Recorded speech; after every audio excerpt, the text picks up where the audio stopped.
Good afternoon. Welcome once again to NUFC Talk TV with myself, the host, Gary, the Geordie Yam Yam, Billy No Mates here, myself, but one and all with you guys in Viewerland. So welcome one and all.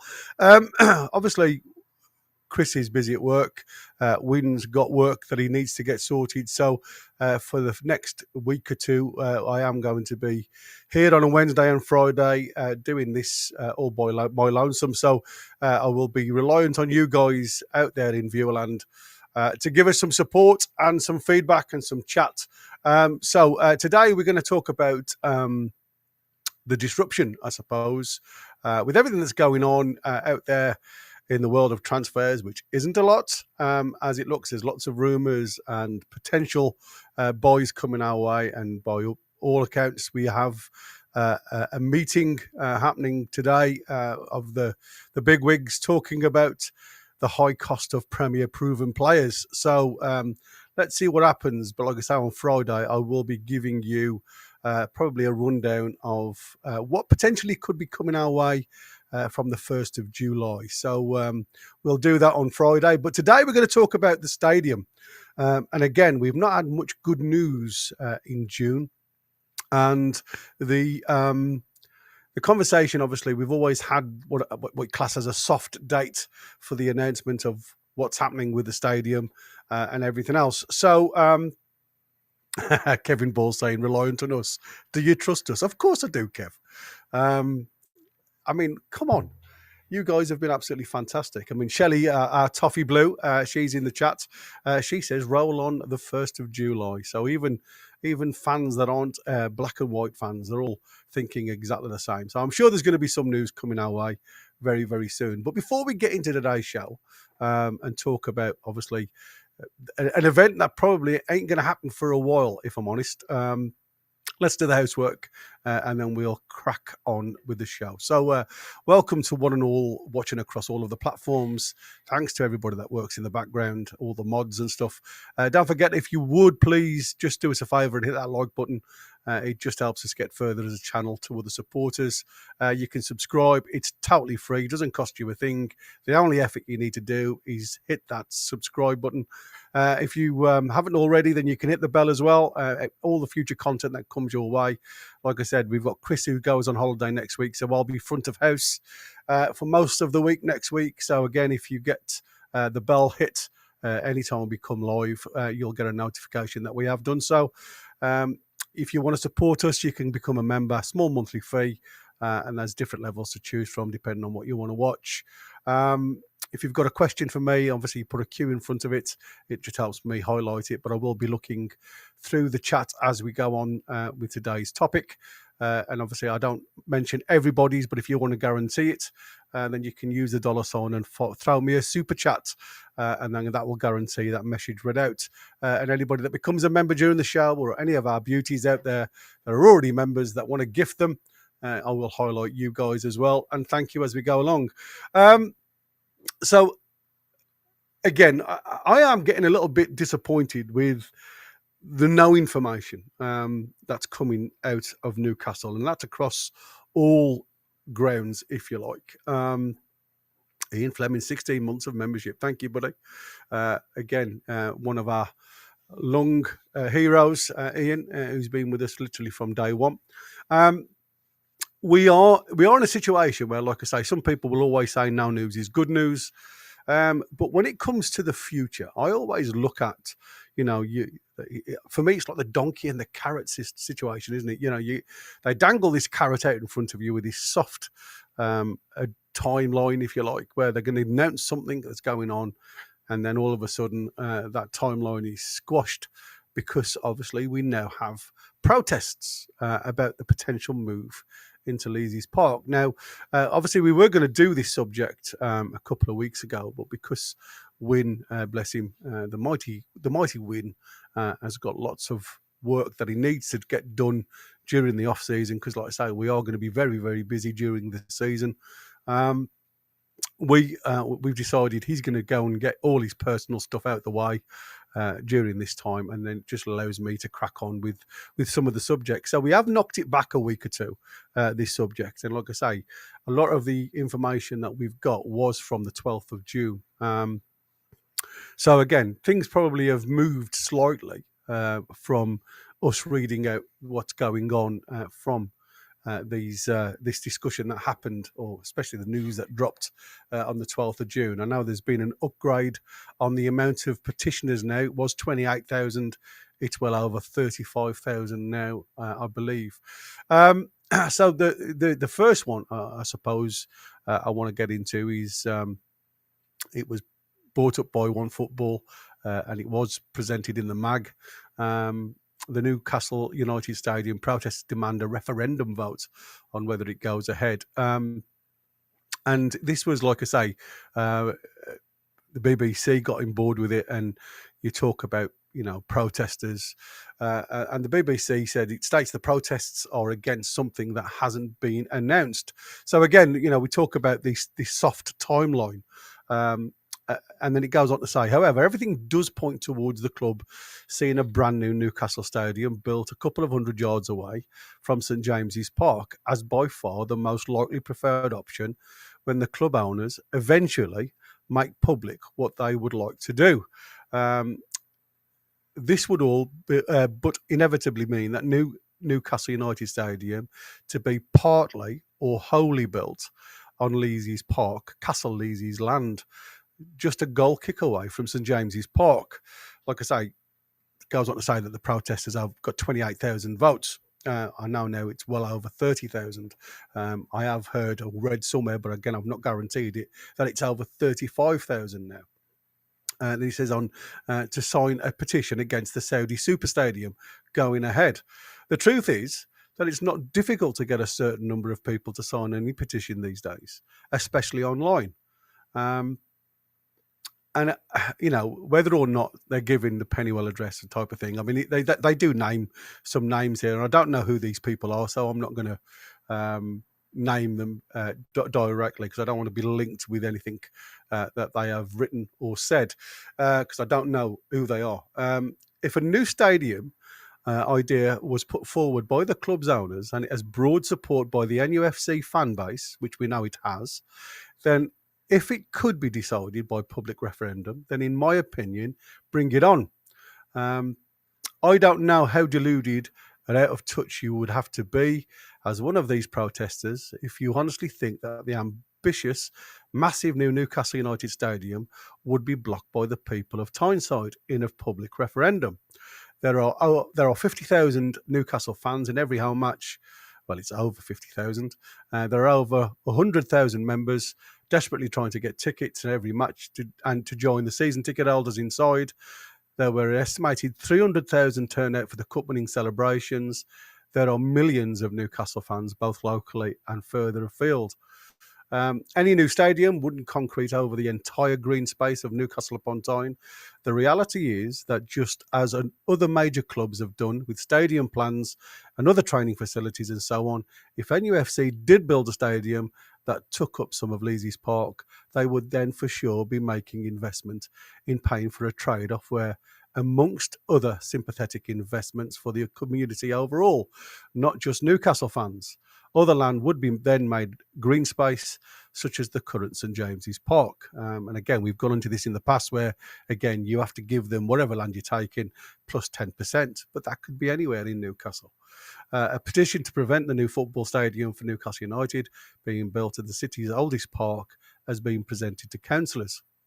And again, it goes on to talk about the numbers. And again, the reasons why Newcastle haven't announced anything regarding where we're going to take this. And it says, it goes on to say that Save Newcastle wildlife campaigner Rachel Locke called the council to hold a public referendum on the speculated proposals and said it would be scandalous to sacrifice the city's oldest park for a Saudi super stadium. The Labour-led authority refused to agree to the request and said a referendum could not be held on plans which have not been submitted. The club has been asked for a comment. Reports have suggested that the Magpies could move to a larger 65,000 stadium close to their existing grounds in Newcastle city centre. St James's Park has been the home of the club since 1892, and we know that's now changed a little bit on the dates and currently has a capacity of 52,000. NUFC has not formally announced any plans, but in December, the club's chief operating officer, Brad Miller, said a new stadium could more than double the revenue for their current home. The alternative, expanding the club's current home at St James's Park, could prove problematic because the Leazes Terrace housing block, located behind the East End and listed buildings and protected against structural alterations. Grade 2 listed Leazes Park opened in 1873, externally after nearly 30,000 people signed a petition calling for working people to be granted ready access to some open ground for the purpose of health and recreation. Speaking to the council as she presented the petition on Wednesday, Ms Locke said since then millions of pounds of taxpayers' money has been spent on the park to make it pleasant for people and wildlife. There are more than 1,000 trees in the park, as well as shrubs and hedgerows, which provide food and shelter for insects and other wildlife, including bats, birds, hedgehogs, she said. Labour councillor Dan Greenhoff said the council had not received a planning application from Newcastle to build a new stadium or to redevelop their existing grounds, according to the local Democracy Reporting Service. This speculation around Leazes Park is exactly that, speculation, he said. The coverage on the subject in the international media, wherever else, is beyond our control. Greenhoff said any application submitted by the club would be treated no differently to anyone else. Colin Ferguson, who leads the city's Liberal Democratic opposition, said the sooner there was clarity on the club's plans, the better. Now, there's, again, I read this, and the one thing that I noticed, like I said, I go on to saying about being led by the carrot. And I don't like the fact that sometimes, we get this situation where, you're led down one way and being more or less told that this is going to be happening now. After the concerts that have been held recently, there's a lot of people now had a 180 turn on moving from the ground, especially when you heard the noise and everything else. Their loyalty is completely with St James's Park. And, I am in exactly that. I don't ever see or wanted to see us move. But time moves on. And as Brad Miller's said in his comments there, we can earn a lot more money by building a new stadium that is actually fit for purpose.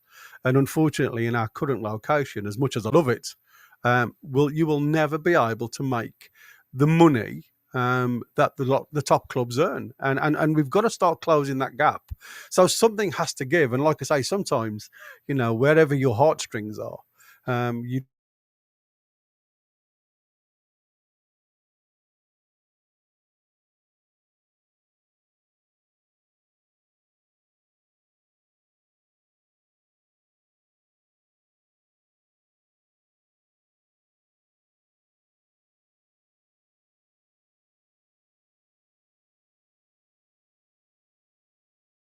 soft date for an announcement, something else pops up and it goes. And I just getting a little bit, like I say, I get to that point where I can't see it. I can't see it happening unless we move away from the city centre. Because I spoke about this before. There's a person I knew that had a plot of land and he wanted to make a carp pool and obviously build a couple of huts for people.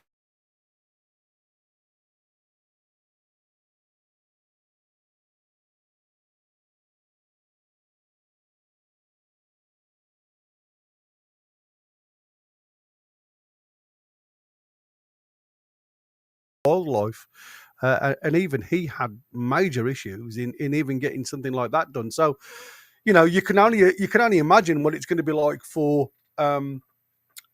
somebody wanting to take the public park and the amount of protests they're going to be. I mean, like I say, there's talk out there that a lot of this is Mackham based, because they don't want us to have this all singing, all dancing new stadium. I don't always look at that, and I mean, I'm sure there's probably a few of them But there's certainly, as you said, it's quite easy these days to get names on a petition. It's not hard. Before I go on to protesters hacking the stream, Darren Lee, I bet it wouldn't happen in the World Cup next year. Have I frozen? Sorry, I don't. I'm going to have a quick look. No, I'm not. I'm still okay. The new stadium will be better for concerts. Yeah, I mean, look, listen, I look at all this and I still think we've got a massive opportunity here of doing something, but I just don't think it's going to be as simple as going. And again, what frustrates me is if these plans have been drawn up and everything else, why haven't the council even seen them or heard of them? How far down the line are we actually presenting something to the council? It seems as if we are so slow at developing something, whether it's, like I say, in the transfer market, if it's a new ground, make a decision. Now, I know, like I said, we want to keep, and again, I understand the logistics of all the issues that it's going to keep this stadium city centre. But I'm sure the protests would soon go away once you have the city centres, shops protesting about taking the ground away from the city centre. So, I think sometimes you've got to meet fire with fire, haven't you? And take it on board. But again, I just think this is Mugger playground. Yeah, I mean, we walked through when Chris was over from America, and there was quite a different look to the place when they say about people having it as a recreation place. It wasn't the type of recreation we were watching when we were there. I certainly wouldn't walk through there on an evening, put it that way, with my missus. Tiger Studios, F the stadium for now. We need players. Well, you're absolutely right, mate. We do need players, but like I said, I think that's going to be more the 1st of July that you're going to start seeing. And like I said, we may hear something after today's meeting, if that's exactly the truth that's out there in social media, that there's this hierarchy meeting between all the heads about Premier proven players being a little bit pricey. So we'll talk about all that on Friday. So going on to, again, very similar to what has been written, but this one was by the Geordie Boot Boys, and Jonathan Gorry wrote this story. And again, it goes on literally about what we were just saying about the petition. Newcastle new stadium could cost £1.2 billion. And again, when you look at the price of things today, inflation and everything else, everything costs a lot more. And Chris and the team on Thursday will discuss this £1 billion club that we are now linked with. And I don't know whether you guys have read the report about the growth of the club and how astronomical the growth of Newcastle has been. And I was at I'm just going to jump back a little bit, if I may, and talk about the little bit of a loophole. Obviously, I read the Masters report the other day on Chelsea, and how he deemed them selling their ladies' football club for 200 million to a sister party was legal and above board. So it got me thinking. They paid 200 million not because of the value of what Chelsea Women's Club is now. It's the value of what it could be in 25 years' time. So there was me thinking, well, why don't we do the same? We've got PIF with us. We've got lots of sister clubs. And, according to what he was saying about fair market value, the growth of Newcastle over these last 3.5-4 years has been so high that surely we could sell our ladies' football team for a very similar price if we're talking about 25 years and recoup that money. So, like I said, it amazes me how, Chelsea seem to be have their finger on the pulse with all these loopholes. And yet Newcastle seem to be a little bit more relaxed. So it's very interesting. Like I say, I'll cover a little bit more of that article on Friday, because it was certainly one that got me scratching my head when you talk about third-party associates. And then it goes on again, very much talking about potential. The Rubin brothers deliver a cryptic message. The Newcastle United stadium decision looms. Like I say, we know that's been pushed back now. Now, is this the fact of the Rubin brothers now? We know they've got a lot of land by the racecourse. There's potentially that's where the new training arena is going to be. So are we talking more towards the racecourse ground now, potentially? If there is going to be a massive pull towards there being protesters blocking the go-ahead for the Saudi Super Stadium, as it seemed to be called at the minute, being held at Leazes Park. Now, like I said, for me, I think we've got to meet fire with fire. I think we've got to start asking the question, what is the city going to lose if we move it away? And then Eddie Howe has already delivered his verdict on potential plans to move. Speaking on October 24, the Newcastle manager admitted he would feel like a betrayal if the club were to move grounds. He did, however, admit that the club needs to increase their revenue somehow. My natural instinct was always to stay at St James's Park, he said. And I think that goes across for everybody, doesn't it? And it is getting to that point now with me when it's just frustrating because, like I say, we just seem to have hit a wall and there just doesn't seem to be any movement from any angle, whether that's stadium. If somebody was to talk about, yes, we've been given some green light towards a stadium development where we are moving, whatever's going on, I think it would unhinge some of the feelings towards how we feel at the minute in this transfer window. Because again, going through 3 transfer windows and bringing a player in, it's got everybody on tenterhooks a little bit. And we are obviously all scratching our heads a little bit on where where the club goes for this. Kevin Ball, let's just start negotiations. I'd imagine like an asking price of a house. Nobody pays it and the first offer is lower, but you meet somewhere in between. I don't know whether you're talking about players there. And I think, again, everybody's talking about the Alanga price. Stadium needs to be at least 75,000. Well, I think they've rethought this, haven't they, now? And I think they've come to a decision of a 70,000 stadium in and around Leazes Park, if that's where it ends up. Wait, what? It's going to be a zoo in the stadium? Yeah, exactly. I hope the Premier League does not take a new club World Cup model and single players walking out onto the pitch. Awful to see. Yeah, I must admit, it's not been something that I've enjoyed, them coming out individually and being announced. We lost Gary.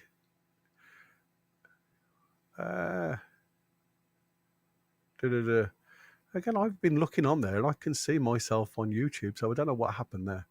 I heard it may be due to Eels having to get in a new CEO. I'm not 100% certain, but according to rumours, Eels wanted 65,000, but now he wants more seats. So maybe waiting until Eels hands over, says Geordie Dunn. I mean, that's another good shout. Is it the fact that we are now trying to get the backroom staff seated and happy before we go on our way down that merry road, if you like? I've got no problem with protesters as long as they put their money here and their cost of casting an official protest vote, £10. Darren Lee, 75,000 with the option to extend to 90 in the future would be the way to go. Like I say, I'm sure they would have plans across all of this to extend. I mean, I think that would be the blueprint now, put it at a level that accommodates where we are. And then as we grow as a club globally, then obviously, yes, I agree with that. Maybe with the expansion on the tops.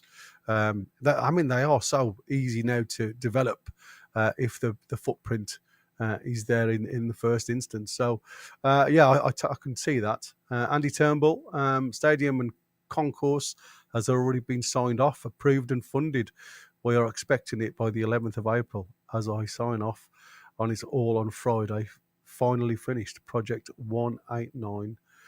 So Andy's quite good on this stuff. So he's well up on this.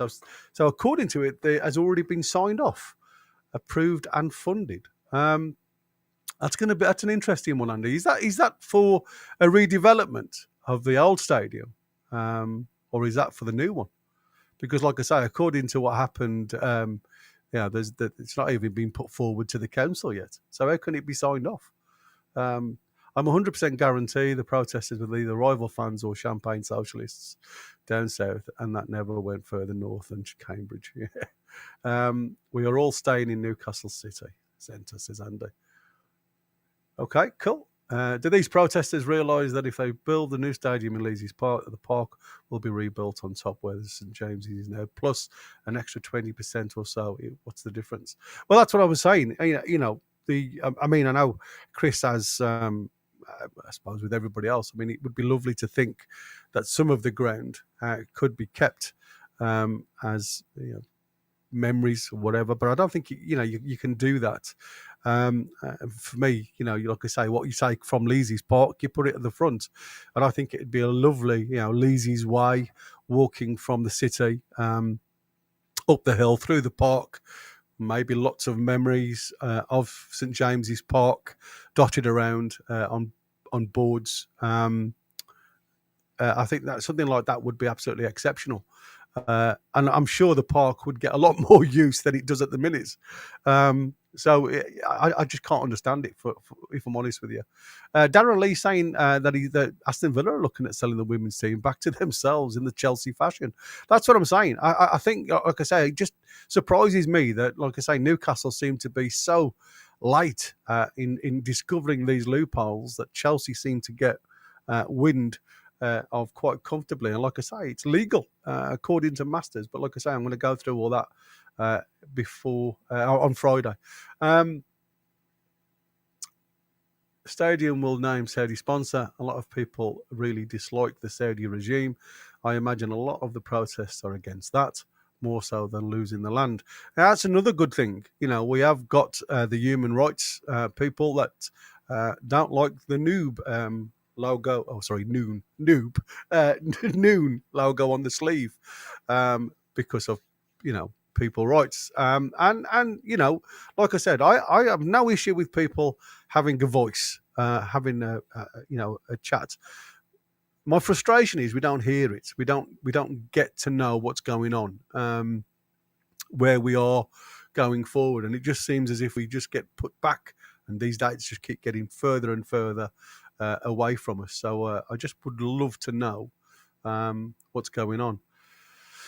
Can we do a protest for a new stadium? Well, Mighty Wind did one literally 10 minutes before we went on air a few weeks ago, and put it out there for people to protest against the protesters, type of thing, to build the stadium in Leazes Park. But I haven't seen the numbers of that since that. Ragnar from Asia, my vote will be yes for a stadium like Parc de France. Welcome, Ragnar. Kent Corral, a massive hotel, 500 bed capacity, massive car park, all in one place. Yeah, and that's what I said. I mean, there's lots of opportunities to do something that is, and like I say, I don't know how many of you guys from far afield go to many games. Parking has always been a problem, and getting away has always been an issue from St James's Park. So you have to be very patient when you are actually getting away. And like I say, finding somewhere to park has always been one of those head-scratching moments. So you do have to plan everything, and either take public transport in and then public transport out of the city if you want to get away pretty sharpish. If they suitcase of cash going around moment before we see the breaking news, the stadium got the green light. Yeah, exactly. We need to make sure we have a massive hotel on site and we can sell ourselves at a later date. We need some PSL wiggle room, says James. Steve says Saudis have a stake in Sainsbury's and Heathrow Airport, Newcastle Airport soon, if not already. Yeah. Andy Turnbull, it's true. Newcastle CC have not received any plans for the football stadium. However, they have been fully engaged in the city centre green infrastructure, hospitality, parking, and travel hub complex. So there you go. Andy's got it literally. I mean, like I say, Andy's very much into all this stuff. So he's giving you literally on spec exactly what's the situation. They've not received any plans from the football stadium, but they have been engaged with the infrastructure in the city centre and the travel hub complex. Geordie Dan saying he signed it. There's a render that Matty on the MTC had, which he used 2 years ago, the structure beyond central green space. That as close as anything that's been leaked. So there you go. I mean, again, I haven't seen that, so I don't know what that is. But so I'm going to have I will do some digging to try and get some information on that.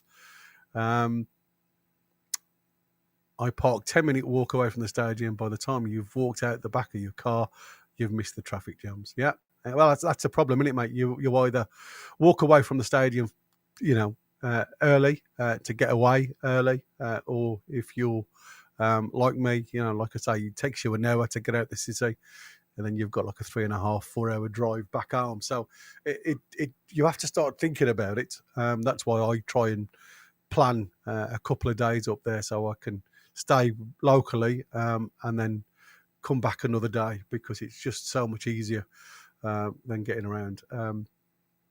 Mason, I'll see you later, Mace. Thanks for coming on board, buddy. So that is literally where I am with this stadium thing. I mean, like I say, there's a couple of reports that went by. The protests aren't going to go away.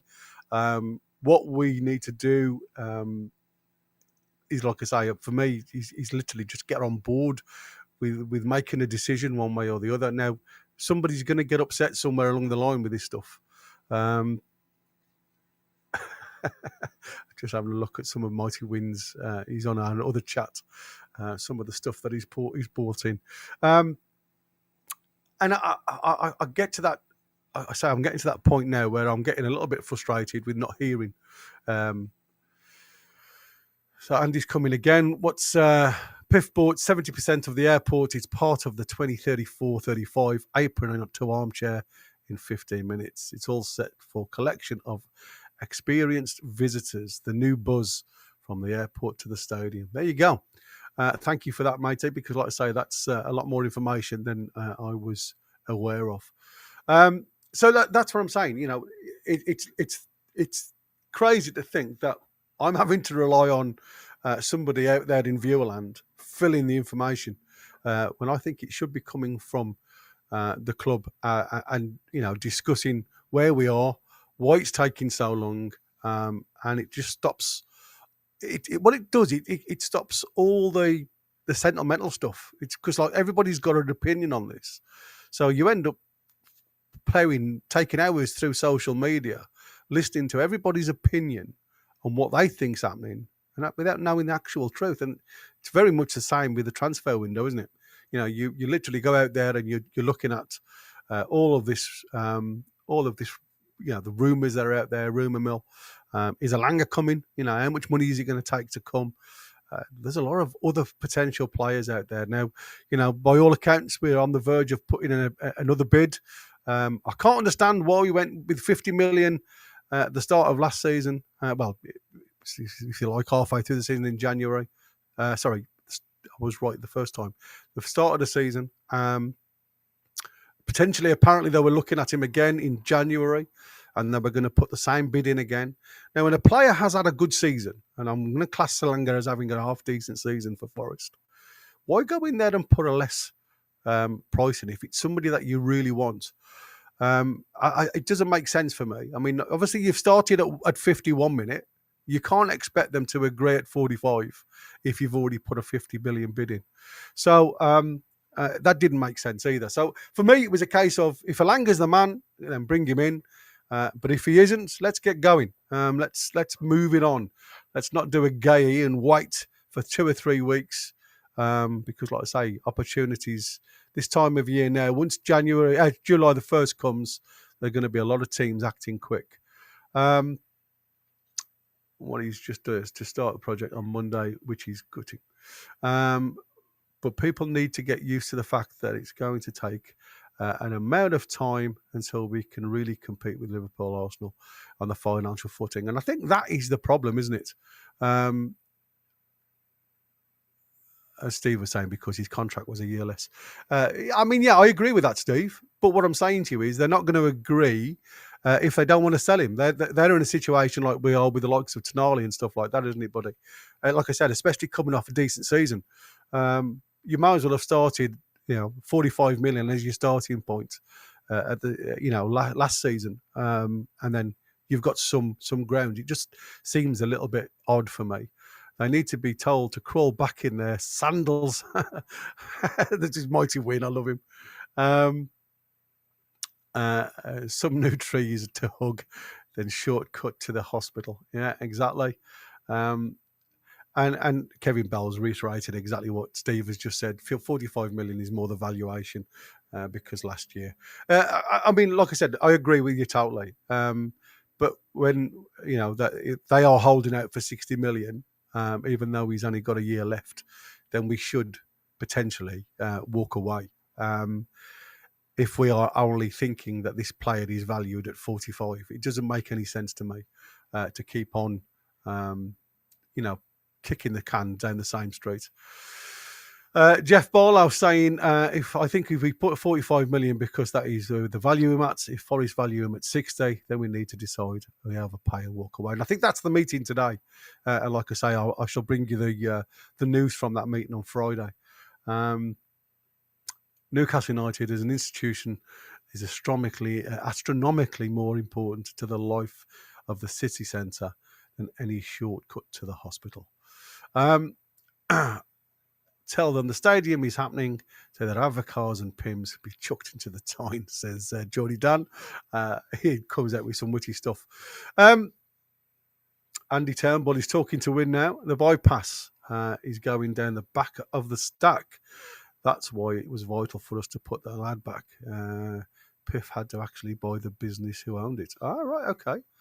Interesting. Very good, Andy. Like I said, is that why they've done the 5 years? They extended it for the 5 years now.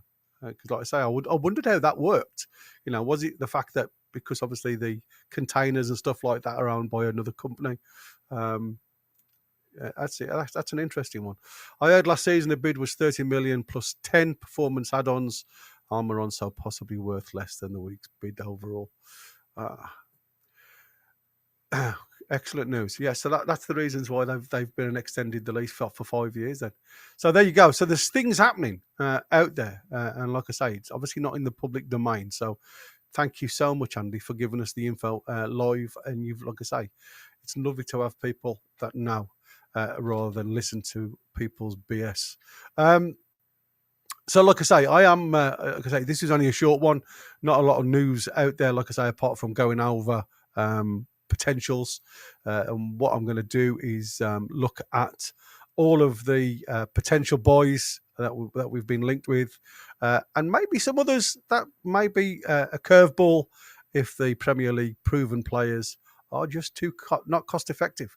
So join me again 2:30 on Friday for that one. Like I say, will be a short one. I might do it at 2:00 because, like I say, I have got to pick the kids up from school, so I might come on board at 2 on Friday. So again, hit the bell if you haven't, and you'll get a notification if we do move it forward. But like I say, it's listed for 2:30. So I'll see how much information I've got. If I feel it's going to take longer than 45 minutes, then I'll move it forward half an hour. KM, he's saying, you not reckon we just put a bid in for 45 million for Langer, knowing they'll reject, but just blindsiding other teams are thinking that we've got more money. PSR 30th of June, but then we'll put out a 50 million bid for him in July. Again, I mean, like I say, you could. I mean, there's a lot of blankets out there that can be thrown. It's all cloak and daggers, isn't it? Eddie Howe seems to work away in a way that, to me, is a Langer a smokescreen. He could be a name that we're putting out there, knowing full well that 45 million is going to be rejected, and we actually go and end up going for somebody else. Now, according to Sky Sports, Bakayoko potentially could be coming as our next port of call. I'm not sure whether I would go that way. I mean, like I say, I do like that. Is it Aklush from Monaco? I think that 6-footer. I do like him as naturally left-footed, prefers his left foot, playing on the right side, can play in the 10, can play left wing, so can play across the front three. If you like, so we can change it up a little bit. So yeah, I think there's a potential way of doing it. And apologies if you could hear my mad dog in the background. Somebody's just knocked the door. So it is going to be an interesting one. I'm going to where are we? I'm going to miss this, as I'll no longer be able to be occasionally online, as the new job is on the project site. Been having fun working from home. Take care, everyone. Andy, thank you so much for all your contributions, matey, because like I say, regarding the stadium, you have had your finger on the pulse all the way through. So yeah, cheers, mate, and all the best. But like I say, jump on board when you can. But like I say, apart from that, it is goodbye from me, and it was a goodbye from me. So I'll see you on the next one. Take care, all. We're the lads, lassies and bairns. Bring it on. It's couple of days away. The signings will happen.